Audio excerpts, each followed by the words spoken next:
It'll be the same for me going forward. Like, that work doesn't stop. And, I think I've had really good. The sports world didn't just witness a moment. It witnessed a disruption. What started as a quiet, low-stakes golf event suddenly turned into one of the most talked-about crossovers in modern sports history, all because of one name, Caitlin Clark. No one saw it coming. Not the organizers, not the players, and definitely not legends like Tiger Woods, who has spent decades watching greatness unfold across golf's biggest stages. Because this wasn't supposed to happen. This wasn't her sport. And yet, she walked in like she owned it. At first, it felt like just another Pro-Am appearance. The kind of event where professionals show up, shake hands, laugh with celebrities, and move on. It's predictable, safe, controlled. Then her name appeared on the player list.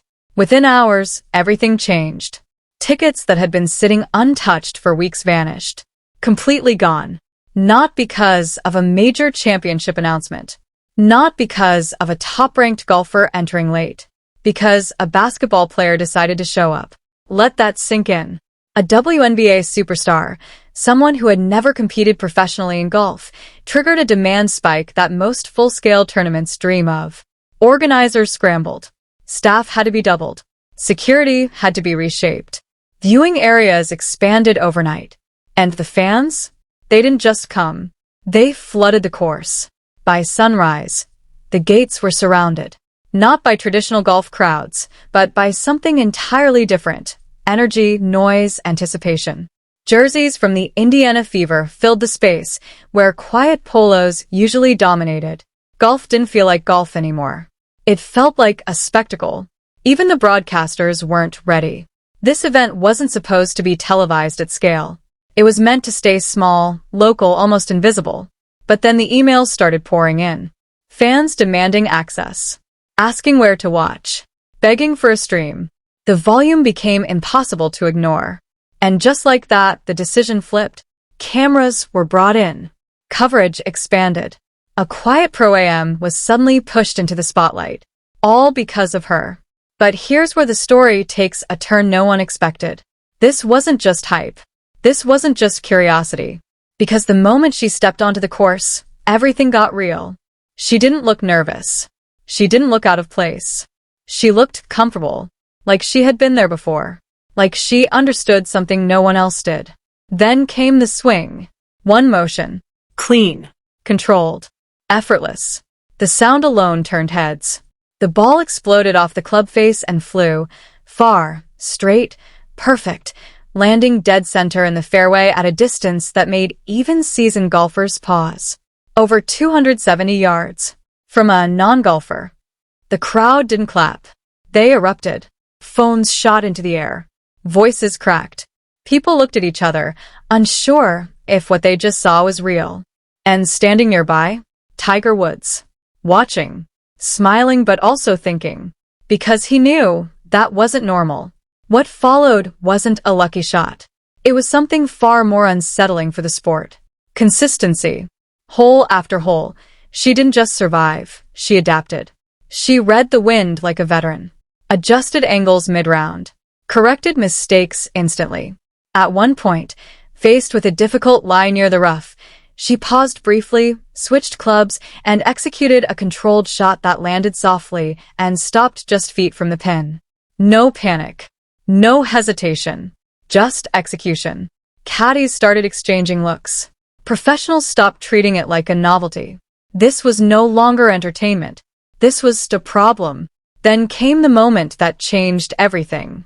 A difficult par 4. A hole that challenges even experienced players. The expectation? Play it safe. She didn't. She attacked. The ball flew high, cut through the air, landed on the green, and rolled to a near-perfect stop, just inches from the hole. For a second, silence. Then chaos. Even Tiger Woods started clapping. And when the round ended, the scoreboard told a story no one could ignore. 13 under par. A record. Not just impressive. Unprecedented. And that's when the shock turned into something bigger. Because what happened next had nothing to do with golf. It was business. Within hours, phones started ringing. Not just a few calls. An avalanche. Brands that had never touched golf suddenly wanted in. Companies that had ignored women's sports for years were now racing to attach their names to hers. Deals weren't discussed over weeks. They were signed in days, some in hours. Multi-million-dollar agreements flooded in: apparel, luxury brands, major campaigns, all chasing one thing: attention. Because that's what she brings. Not just skill, not just performance. Attention. Massive, guaranteed, global attention. And here's the twist nobody is talking about. This wasn't about golf at all. Golf just happened to be the stage. What people witnessed wasn't a crossover. It was a takeover. Because Caitlin Clark isn't just playing sports anymore. She's bending them, reshaping them, forcing entire industries to react in real time. And maybe the most unsettling part? She wasn't even trying. No months of preparation. No intense training camp. No transition plan. She showed up, played, dominated, left, and changed the economics of a sport in a single weekend. Meanwhile, figures like Tiger Woods, who have seen everything the game can offer, were left doing something rare, watching and wondering. Because if this is what she can do without trying, what happens if she ever takes it seriously? That question? It's now hanging over the entire sports world. And nobody has the answer. What happened after that round might be even more shocking than the round itself. Because the real story didn't unfold on the golf course. It unfolded behind closed doors. For years, major brands in golf followed a very specific formula. Safe choices, familiar faces, established male golfers. That was the blueprint. It worked until it didn't. Because despite all the campaigns, all the endorsements, all the polished marketing, there was one audience they could never truly capture: younger fans, diverse fans, emotionally engaged fans. They watched, but they didn't connect. They saw the sport, but they didn't feel it. And then, without warning, Caitlin Clark walked into the picture and shattered that entire strategy in a single weekend. Inside one major company's headquarters, something unusual happened. Executives who had spent years analyzing engagement metrics suddenly saw numbers they couldn't ignore. Not gradual growth. Not incremental change. An explosion. Clips of her swing were spreading faster than championship highlights. Younger audiences weren't just watching, they were reacting, sharing, debating. For the first time in years, golf content felt alive. And the conclusion they reached was simple and uncomfortable. They hadn't been missing a strategy. They had been missing her. Within days, just 6 to be exact, the decision was made. No long negotiations. No drawn-out evaluations. They signed her. Immediately. Breaking years of tradition in the process. Because for the first time, they weren't choosing a golfer. They were choosing influence. And then came the next twist. A major beverage company didn't just offer her a deal. They built an entire campaign around her identity. Not golf. Not basketball. Not even sports in the traditional sense.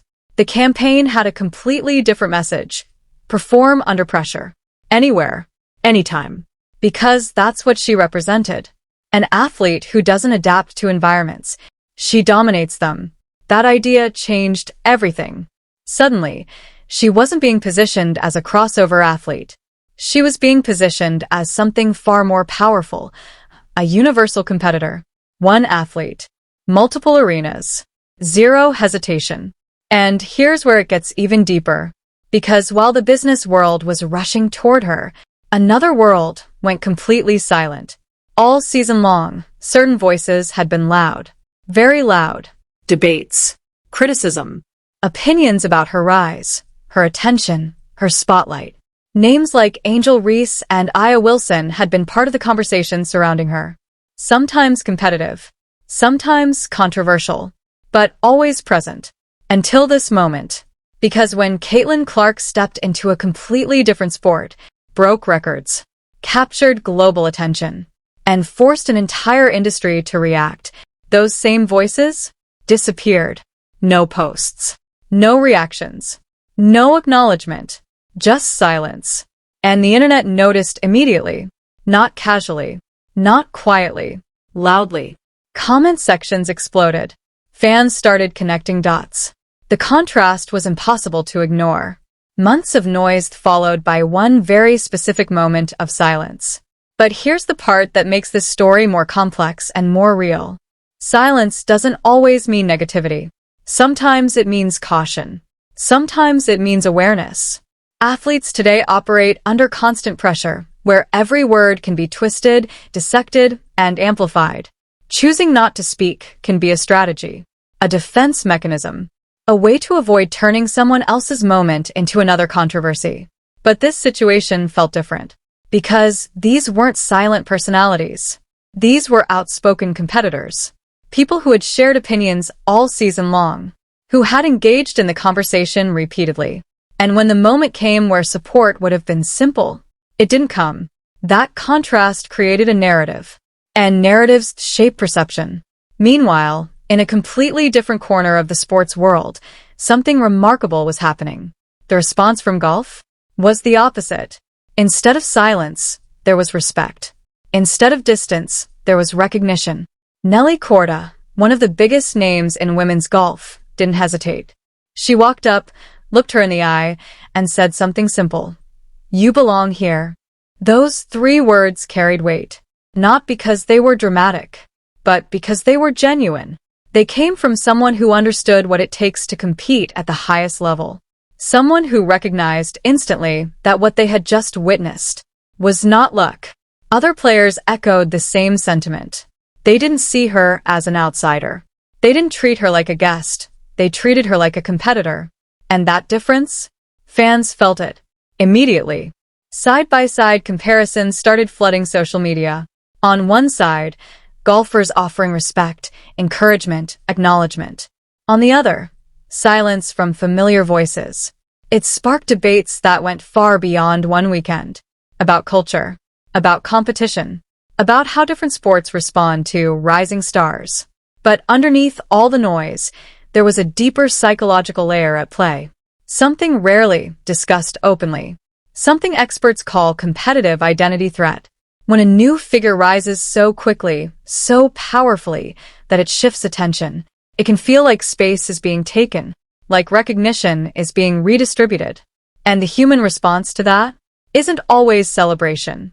Sometimes it's withdrawal, not out of malice, but out of instinct. And yet what made this moment different was how another group of athletes chose to respond. Women in golf have spent decades fighting for visibility, for equal recognition, for a place in the spotlight. They know what it feels like to be overlooked, to be underestimated, to be ignored.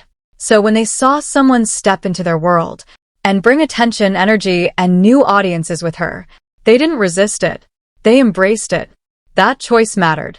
More than headlines. More than highlights. And through all of it, Caitlin Clark stayed exactly the same. No reactions. No call-outs. No drama. When asked about everything, the silence, the attention, the chaos, her response was simple. She's focused on competing, on doing what she loves, no matter the sport. And that mindset might be the most dangerous part of all this. Because if you step back from the noise, from the records, the deals, the debates, and look at the bigger picture, something undeniable happened. An entire audience shifted. People who had never watched women's golf started watching, not out of obligation, but out of interest. Curiosity. Excitement. That kind of shift usually takes years. Massive marketing budgets. Strategic campaigns. Endless promotion. She did it in one weekend. And it didn't go unnoticed. That's the real legacy. Because records can be broken. Deals can be signed. Moments can fade. But inspiration? That spreads. And whether the sports world is ready or not, Caitlin Clark just proved one thing beyond any doubt. She doesn't follow the game. She changes it. Athletes across the entire sports world started reacting. Serena Williams called it incredible. Patrick Mahomes called her a problem. LeBron James shared clips with one simple message. She's different. And then came the moment that truly changed the conversation. Tiger Woods was asked about what he had just witnessed. He didn't downplay it. He didn't frame it as a novelty. He didn't call it beginner's luck. He said something far bigger. If she ever decided to take golf seriously, the sport would explode, not improve. not grow slightly, explode. That statement carried weight because it came from someone who understands exactly what it takes to move a sport forward. Someone who has done it himself. And behind the scenes, that respect went even further. Reports began to circulate, quietly, carefully, that he had spoken to her privately, off cameras, away from the noise, and that he had made an offer, one he doesn't make often, a private training session. No confirmation, no official statement, but the mere possibility said everything. Because now, the question isn't what she already did. It's what happens next. Because somewhere right now, a young girl is watching those clips, over and over again, watching someone walk into the unknown, without fear, without hesitation, and succeed. And she's thinking something simple, something powerful. Why not me? That's the real impact. What nobody realized in that moment was that the weekend wasn't the peak. It was the warning. Because when the cameras turned off, when the crowds went home, when the headlines started settling, that's when the real shift began. Behind closed doors, conversations changed. Executives weren't asking, "Was that impressive?" They were asking something far more serious. What happens if she does it again? Because lightning striking once? That's a moment. Lightning striking twice? That's a problem. And the truth is, what Caitlin Clark didn't feel random. It felt repeatable. Analysts started breaking down footage, not like a viral clip, but like game tape, frame by frame. Swing mechanics, foot positioning, weight transfer, follow-through. And what they found made people uncomfortable. There were no obvious flaws. No beginner mistakes. No panic adjustments. Her movement looked trained. Not in golf, specifically, but in something deeper. Elite athletic translation. The kind of body control that doesn't belong to one sport. It belongs to the rare athletes who can step into chaos and still find control. That's when the narrative quietly started to change. This wasn't a basketball player trying golf. This was an elite competitor testing a new arena. And suddenly, that made everything more serious. Because if that's the case, then this story isn't about a moment. It's about potential. And potential is dangerous. Across the sports world, reactions kept building. Not publicly at first. Privately. Quiet conversations between athletes. Texts. Group chats. Locker room discussions. Because athletes recognize something faster than fans do. Real. And what they saw didn't look like hype. It looked real. Even players from completely different sports started weighing in more carefully. Not joking. Not exaggerating. But analyzing. Because if someone can dominate attention in one league, then walk into another sport and command it instantly, that breaks the unwritten rules. Sports aren't supposed to work like that. You're supposed to stay in your lane. Build your legacy slowly. Respect the system. But Caitlin Clark? She skipped the system entirely. And that's where things started getting complicated. Because not everyone benefits when one person moves that fast. Leagues build their ecosystems carefully. Stars are developed over time. Narratives are controlled. Exposure is managed. But what happens when one athlete disrupts all of that without asking for permission? You get tension. Not always visible. Not always spoken. But present. Because while fans were celebrating, some people inside the system were thinking long-term. If she steps into golf again, what happens to the players who've spent years building their names there? If she draws more viewers than established stars, what does that say about the system? If sponsors shift budgets toward her, who loses? These aren't emotional questions. They're business questions. And business doesn't ignore patterns. Meanwhile, something even more subtle was happening. Young athletes were watching.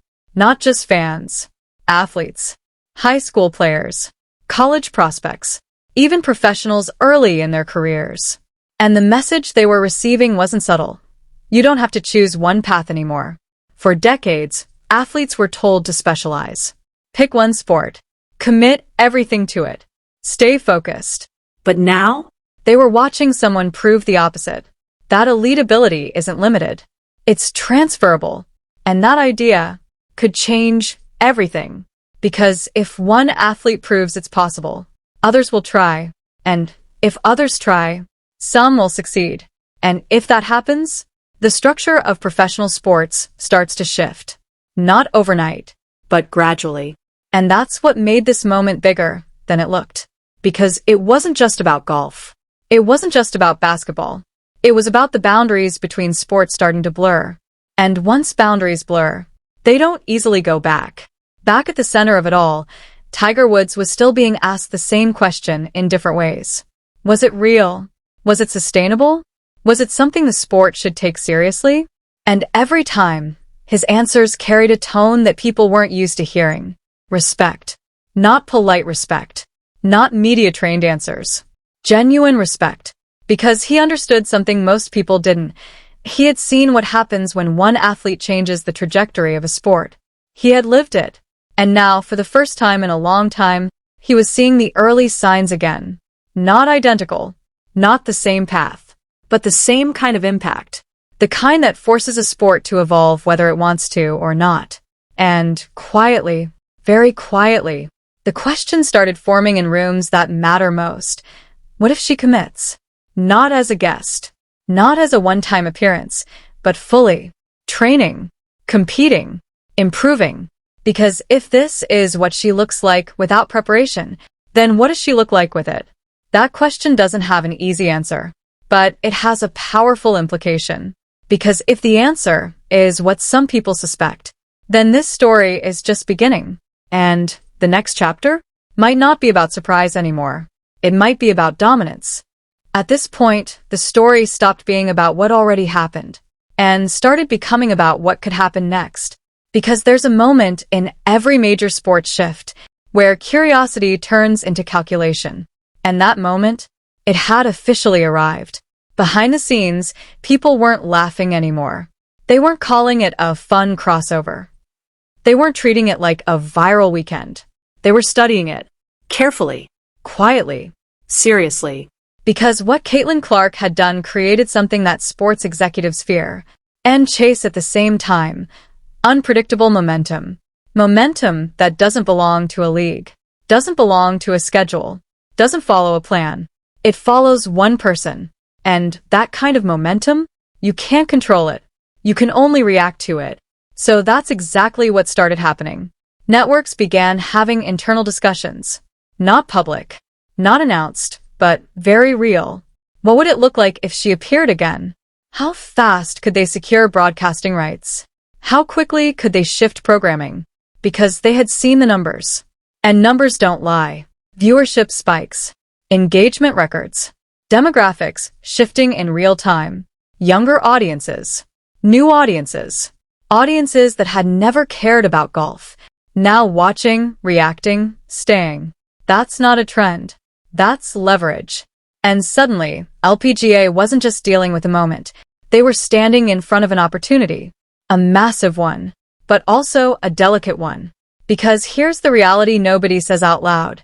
When one figure becomes too big, it changes the balance. Not just for fans, but for players, for sponsors, for the entire structure of a sport. And that balance is fragile. So now the question wasn't just, do we want her involved?